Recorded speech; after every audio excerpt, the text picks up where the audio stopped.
Hello everyone, welcome back to BlacX Studio. Do you know that Microsoft Loop is here? You don't? Let's go and talk about it.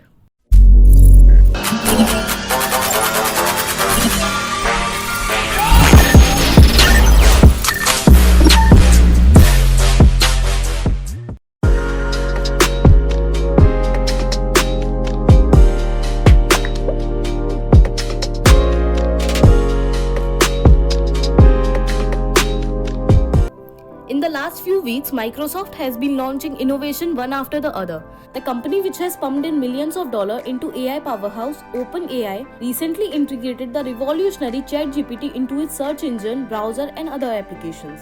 Last month, Microsoft unveiled its Microsoft 365 Copilot, which means to accelerate the company's existing productivity tool with the power of generating AI. Now, the US-based tech giant has introduced another innovation, Microsoft Loop. Microsoft mentioned Loop for the first time in November 2021. Microsoft Loop contains three elements: Loop Component, Loop Page, and Loop Workspace. These elements are live content that can exit across multiple platforms. Microsoft Loop helps you to organize everything you need for your project into a single workspace and also does the searching for you to kick it off.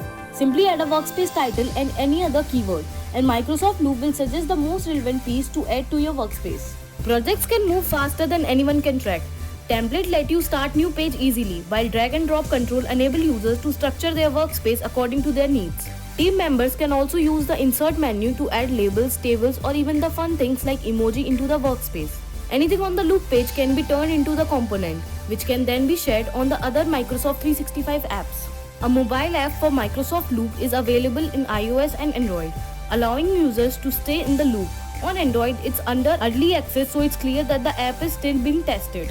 Desktop and mobile apps have a notification feed that let you keep the track of mentioned, assigned tasks, and replies. On their official website, Microsoft has listed Loop Workspace, Loop Page, and Loop Components as defined element of new products. That's it for today. If you like the content, please subscribe to the channel. Stay tuned for such interesting news. Thanks for watching. Bye bye.